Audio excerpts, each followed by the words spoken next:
Hey there, Rob from the Better SMB podcast here. Today we reflect on the episode we released recently that is absolutely blowing up and is already our highest listened episode. Yes, it is the interview with Dave Bunting. David and I dig a little bit further into the topics he challenged us with.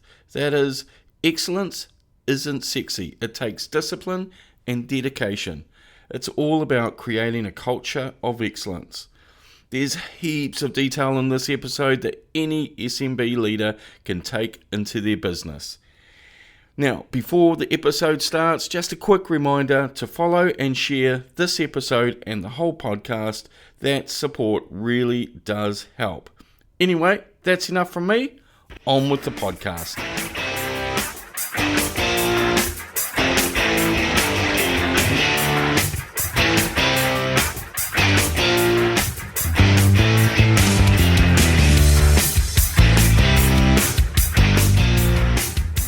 Welcome back to the Better SMB, where we're on a mission to lift New Zealand's productivity by helping small and medium business leaders take practical steps to improve their business performance, starting today.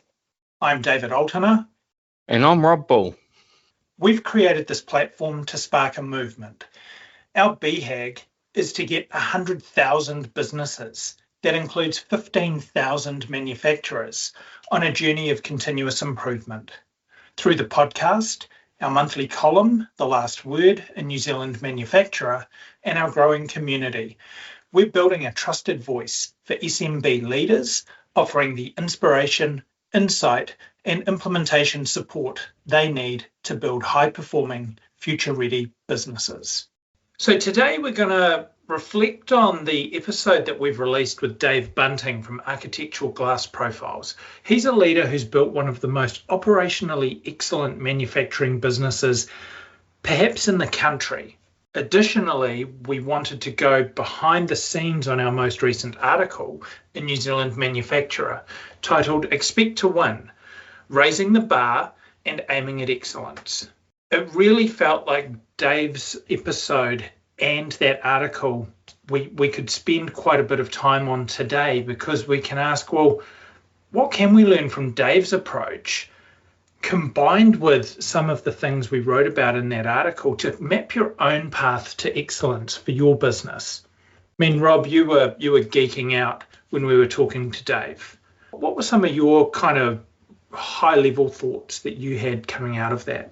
Absolutely geeking out on it. And the high-level outcomes for me was keeping it simple and breaking down problems into the smallest achievable solutions as possible, using your team, and your team are your experts. Dave was really just a textbook around just applying this on a daily basis every day and not making it complex, keeping it human and keeping it real. We were writing this article at the same time, and without him knowing about it, he was just a repeat of what excellence can look like. But just, yes, he's got a big 47,000 square meter factory, but he just kept it so simple all the time.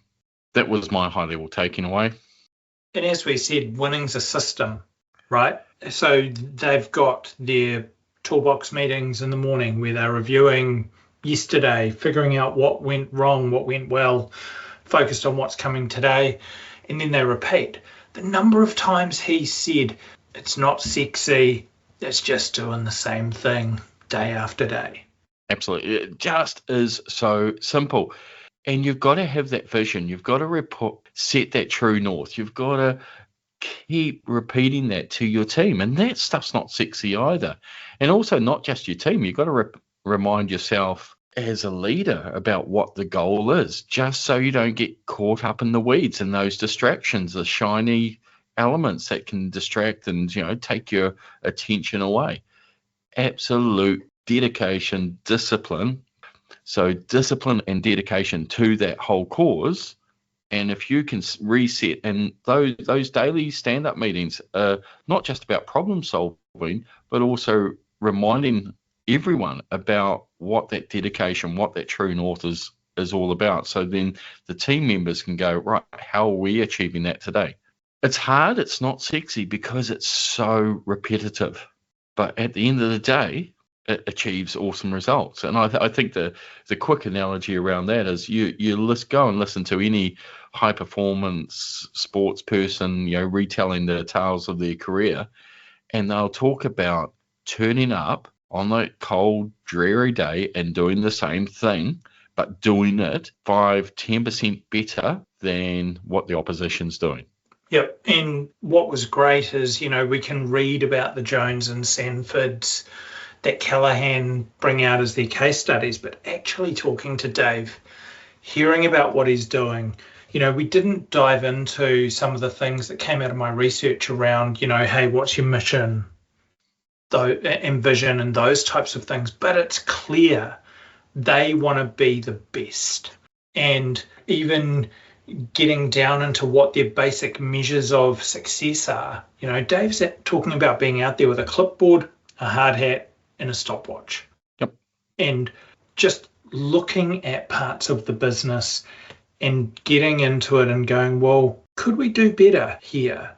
And then the measurement, to be talking about 99%, what was it, delivery in full, on time, in spec or in scope, one or the other. Well done. Yes, DIFOTUS. And for those listeners as well, that can be a service. If you're a service-based organization, a lawyer, an accountant, you're providing a service, you can measure your DIFOTUS, which is delivery of the service at the deadline, at the quality, at the price that you promised. And if you're not measuring that, if you can't measure it, work on it. But well done, Dave. Excellent. So I wanted to ask you, here's a business performing at the top of their game. So how do you get better when you've got 0.5% rework rate and there's another 0.5% there that we didn't talk about, but those are rounding errors. How do you continue to raise the bar when you're already that good? Yeah, I think this is when you're looking at, measure what matters, measure what you want to focus on.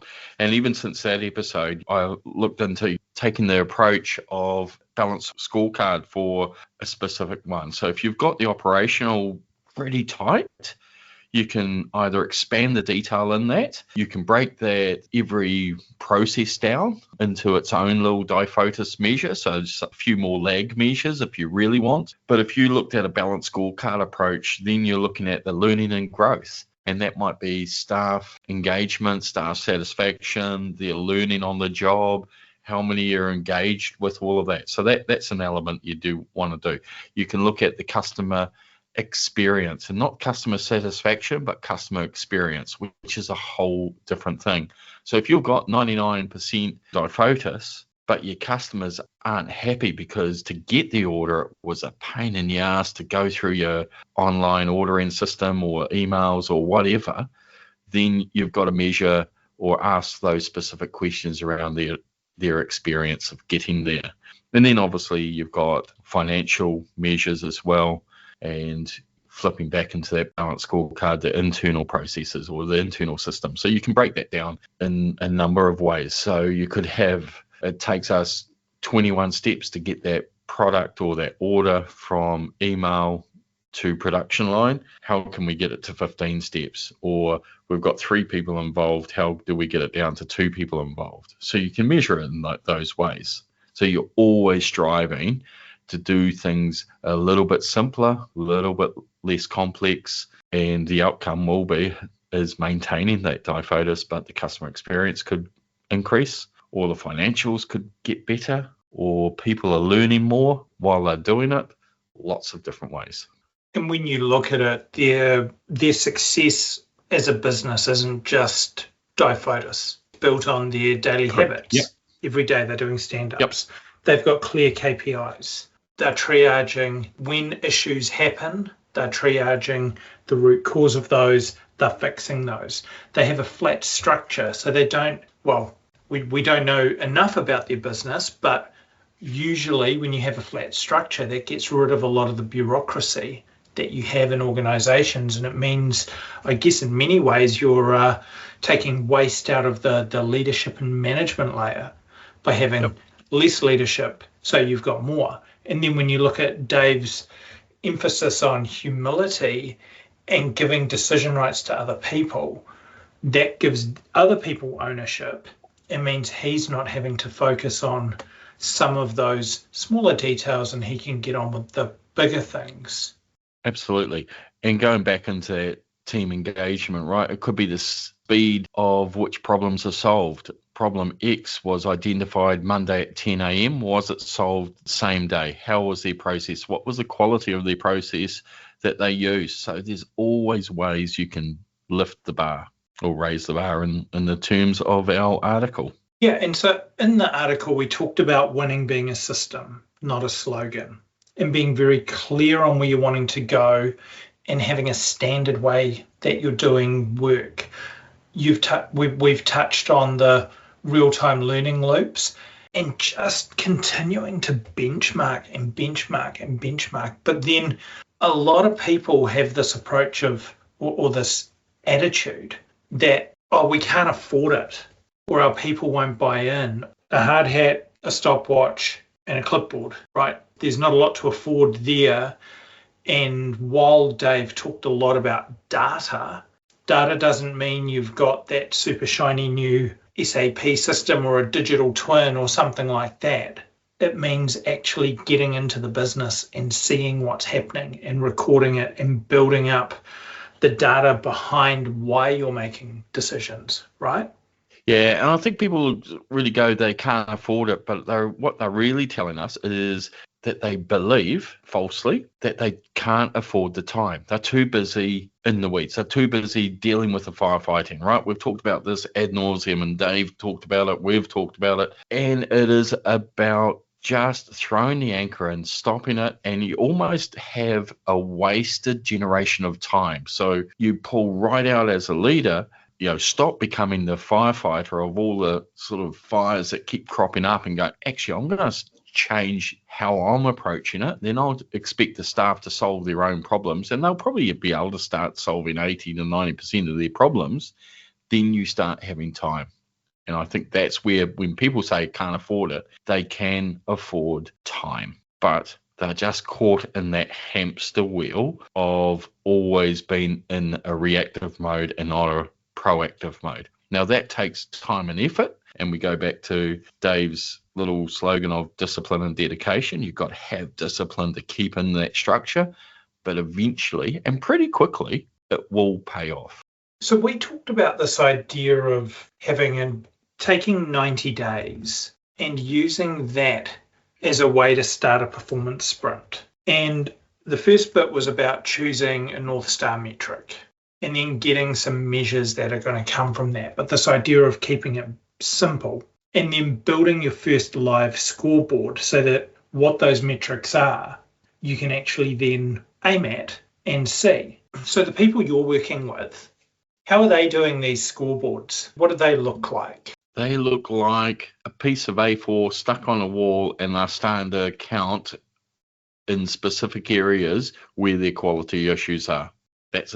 And going back to the comment around they can't afford it, most places can afford a couple of pieces of A4 and a Sharpie, and that's all it takes. And when I say rework, it's that quality defects.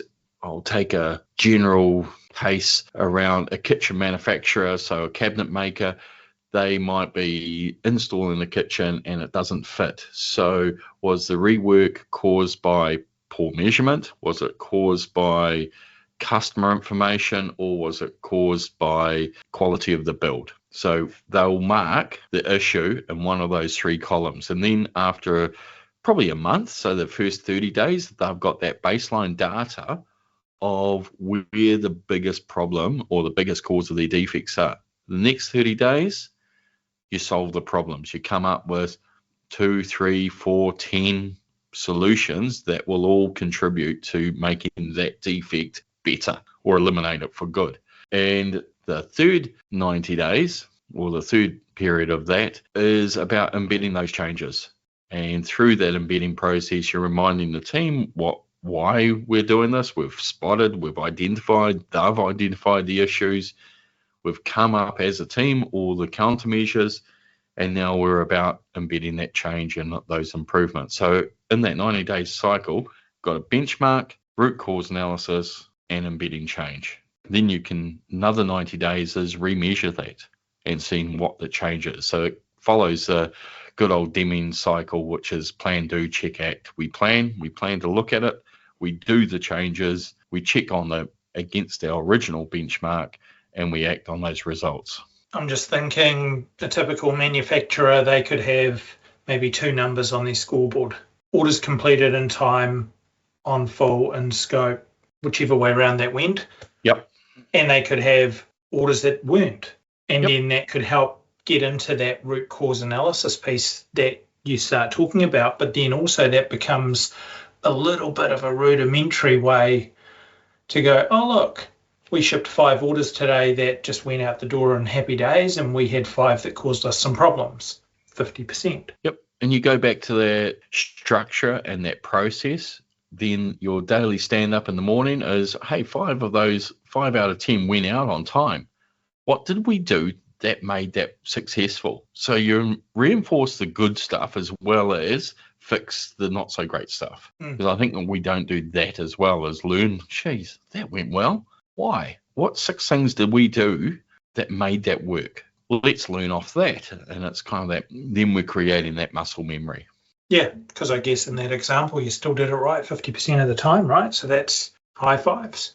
Yep. And that goes back to the discipline and dedication. Dedication of turning up, doing it, and dedication to working on quality. And the discipline is you're keeping the routines.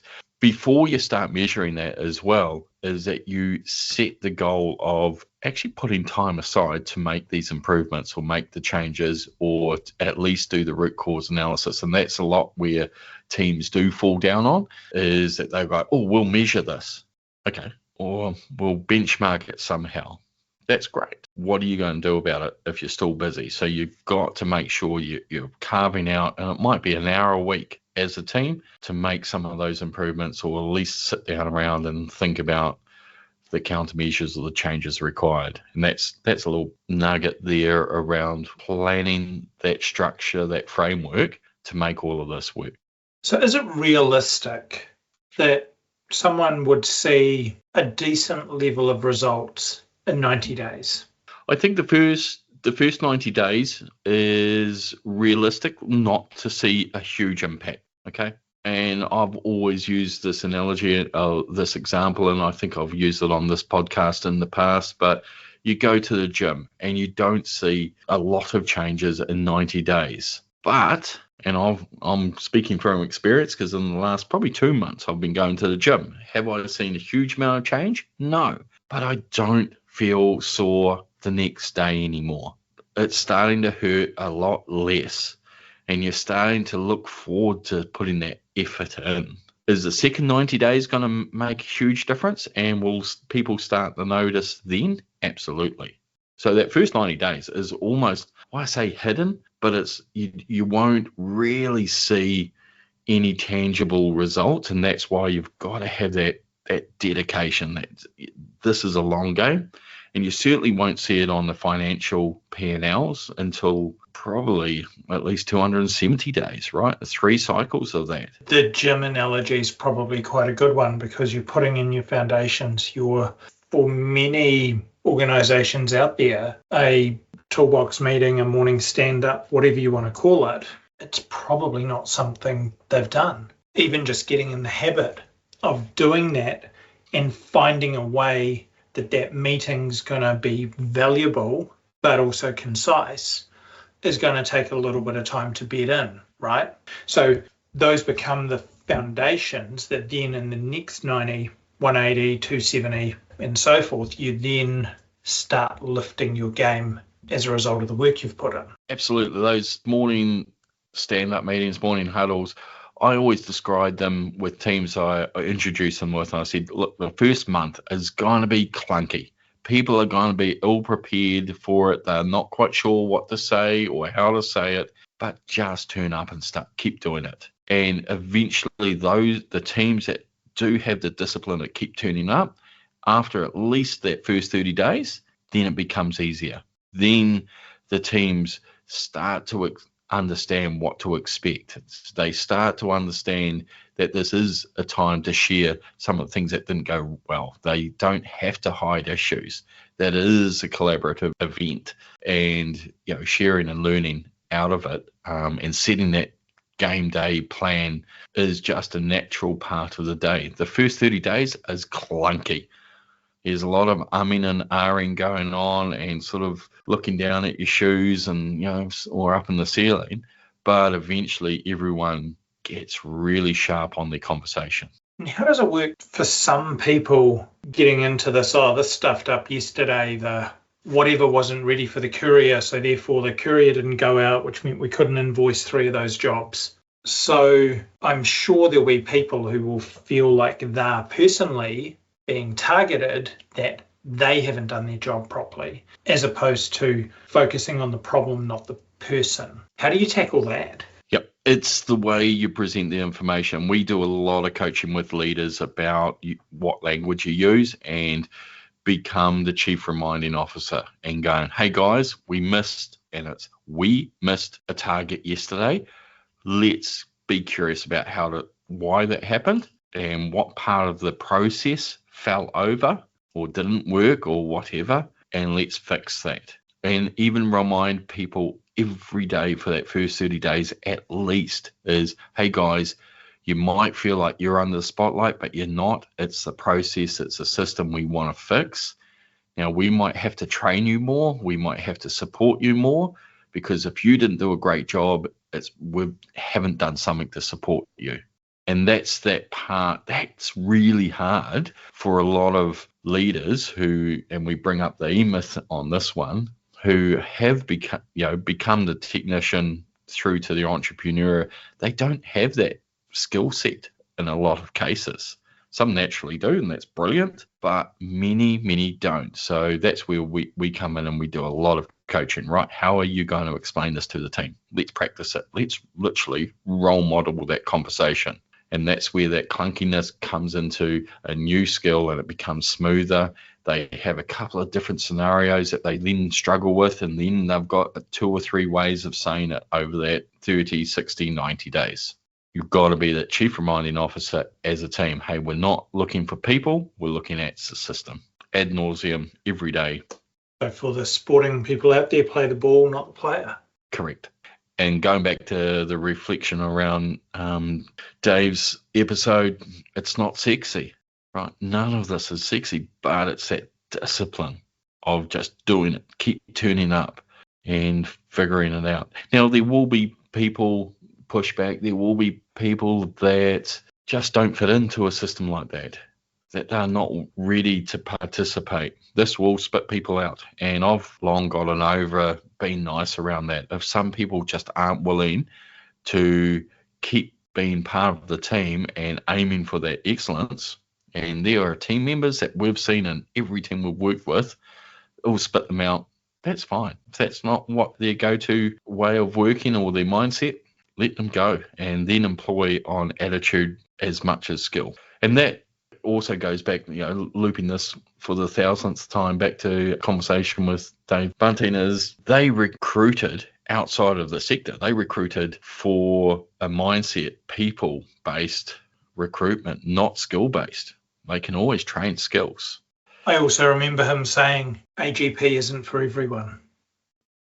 Exactly. So that's why it was a great case study. Also, the Jones and Sanford case study is a great one as well, because that, in a way, is a great example of an existing organization inside an existing facility, and all of those factors that are going to be contrary to the story at AGP.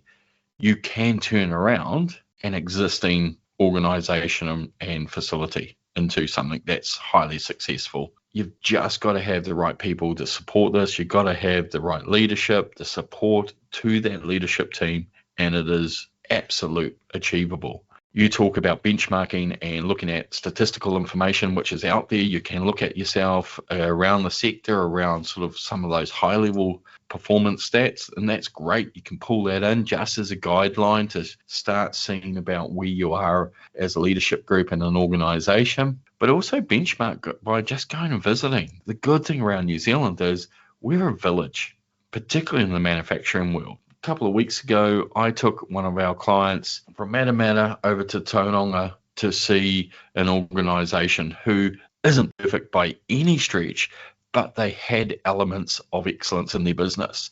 All it took was a phone call, a couple of emails, and they were happy for us to come and visit. And we spent about 2 hours, and they gave us about 3 or 4 team members. Highly, highly generous in terms of time. And now we've got a client that could see what better looks like and elements of excellence in practice. And it is achievable. It is tangible. It is seeable.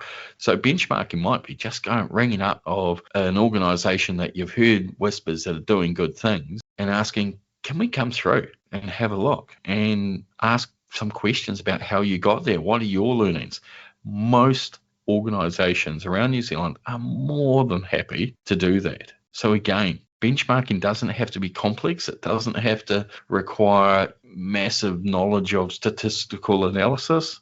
All it is going to have a yarn with some people who have been there, done that. And what came out of the work I did was that's about having a culture of collaboration, actually being prepared to, firstly, like you say, go out there and find someone who you can go visit. But then secondly, if you're the person being visited, being prepared to collaborate and demonstrate how you're winning the things you're doing so that we can get this knowledge sharing working, so that we can start lifting the capability across the sector, because that's something we probably don't do that well here, right? Would you say with the people you work with that their desire to want to go out and meet someone, is everyone wanting to do that, or is it only a select few? Certainly the ones who really get it, the ones who really understand that this is a long game, that reaching something that's way better than what they're currently organising, they want as much information as possible.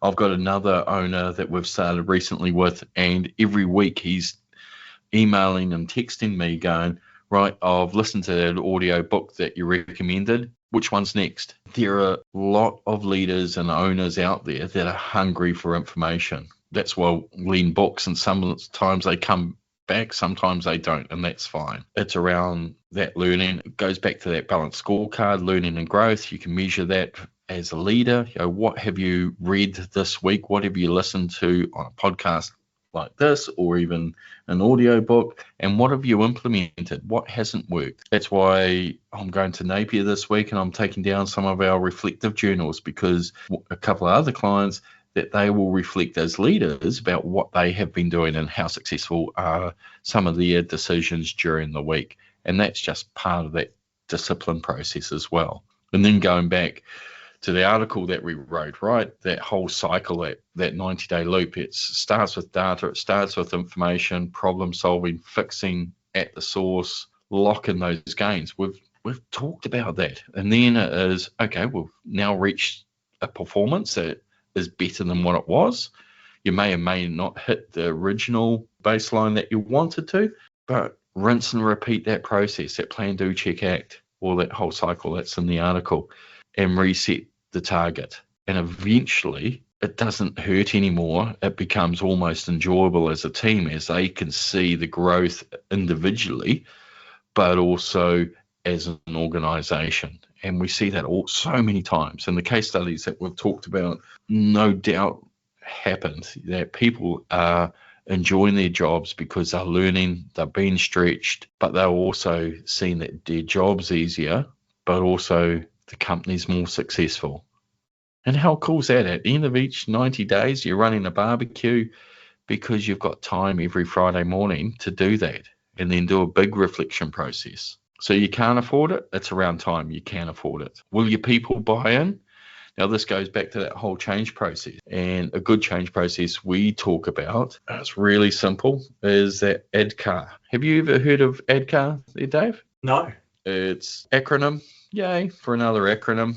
So awareness, desire, knowledge, ability, and reinforcement. So you've got to set the awareness. So that's your burning platform, your true north, your whatever. Then desire, you translate that into the desire of the team members. And it might be, right, hey, if we hit that goal, your job's going to be X, or we're going to be able to pay more, we're going to be more successful, so we're a lot more secure in long-term job security. Now, the knowledge, right, how are we going to do that? Well, that comes through with SOPs, it comes through with training, it comes through with a whole lot of change management stuff, and communication is a real strong thread in that. And through that knowledge then becomes ability. So the K and A really tightly aligned. And once you've reset that goal and reset that standard, then it's reinforcement. Hey, remember when we were struggling with this? We're now achieving it. And isn't it so cool that we're actually getting that stuff on time, but it's less stressful? Reinforcing that whole change process. So it's obviously a lot of detail behind that, but that ADKAR, awareness, desire, knowledge, ability, reinforcement. So it goes in that whole change process. Google it. There's a mountain of YouTube videos around it, but it's a really good framework, a simple framework for people just to guide their decision making.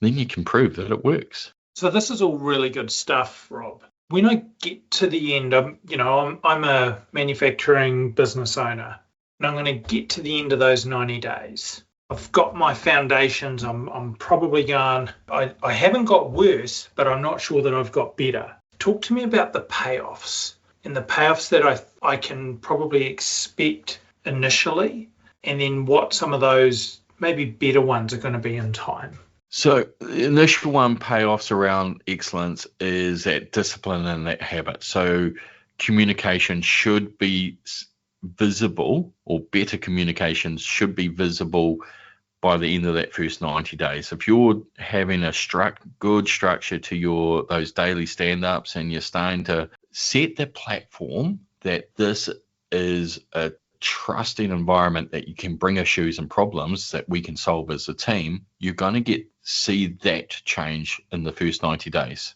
Probably most 50-60% of the team will be on board by that first 90 days. That's what you'll see initially. Again, if you're following certainly the lean thinking principles, you'll see a lot more organized work environment. It will be cleaner, it will be tidier, it will be safer. So that is quite a quick little easy win if you are setting time aside to achieve some of those goals. And with that decluttering, and literally the physical decluttering, you can start improving the physical flow of materials.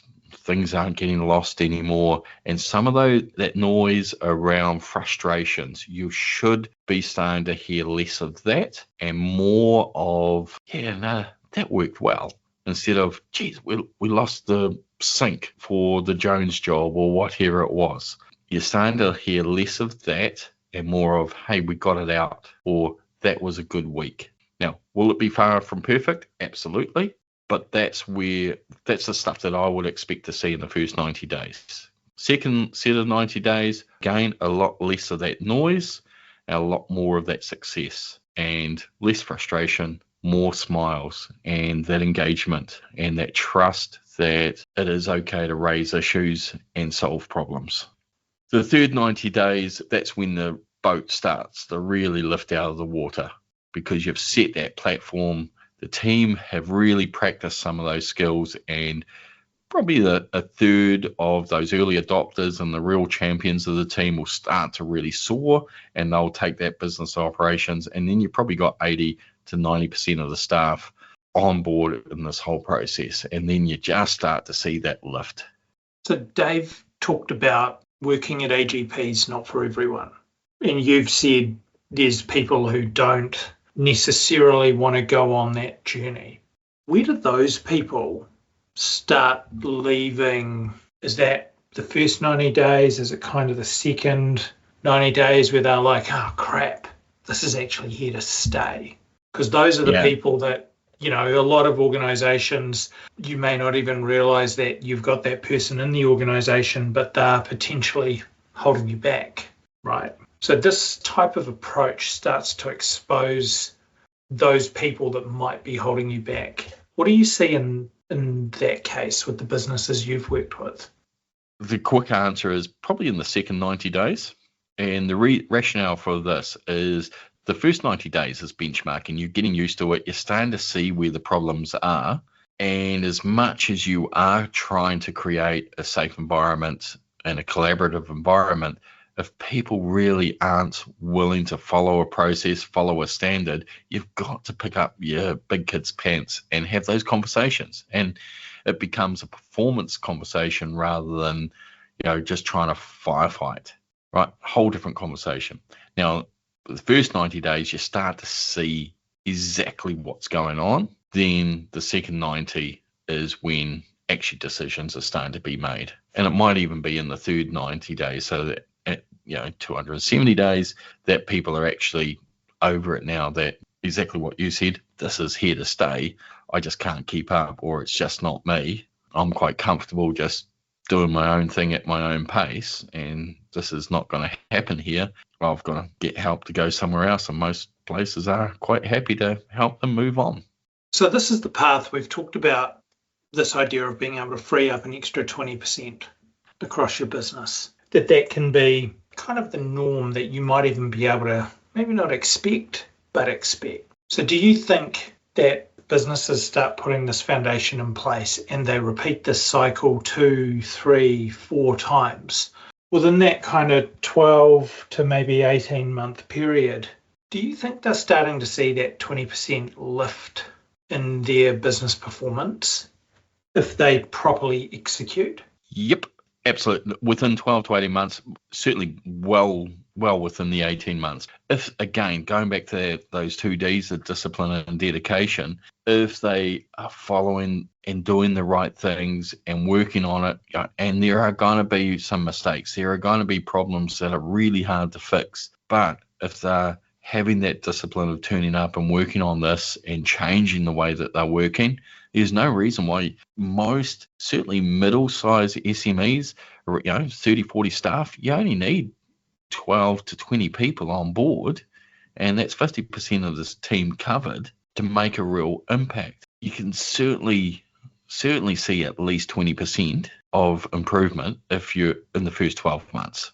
And I know it might not be on throughput, it might be just stock on hand, you're using 20% less product or physical wastage, but there are outcomes that across the board, and it goes back to that balanced scorecard approach, is you will be seeing 20% in staff satisfaction or engagement, 20% improvement in customer satisfaction, because you're probably starting to measure it properly for the first time. So it's easy to get that. Once you start measuring it, you can make changes and using that information to improve. And it might be communication out to you find out that, gosh, we actually don't send a newsletter out explaining what we're doing and what the new products are. So even that's a 20% better engagement with your customers. Financial outcomes might take longer as the profit and loss, your lag measures, so that usually has a bit of a tail, or sometimes has a bit of a tail in the results, but you should see that certainly in the 18 months. But the internal processes, I've got some teams that 2 or 3 months in, and they're dropping teams or team members out of a process left, right, and centre, because we're starting to see where all the double ups and the bottlenecks of decision making, and then just letting team members making a choice with the right guardrails of decisions in place, and that's releasing the leaders out of what was keeping them into the detail that they don't need to be. Now that can be done in 6 months. Overall, 20% shouldn't be too difficult within 12 months. Brilliant. Well, in my mind, there's 3 types of people. There's people who make things happen, there's people who watch things happen, and there's people who go, what the hell just happened? So in my mind, and for those of you listening, please make sure you're the first kind of people that are making things happen. Rob and I really believe that taking this approach will make a significant difference to your business. Let us know what your 90-day plan is and what you're looking to achieve. We'd love to get some photos of the scoreboard you're using and the impact the approach is having with your team. Remember, world class isn't for someone else. It's for businesses that decide it matters. You don't need to be like AGP or Jones and Sanford to be excellent. You just need to act like them. Keep things simple. Daily discipline, visible leadership, a relentless focus on improvement. And remember, simple isn't always easy. We'll see you next time on the Better SMB.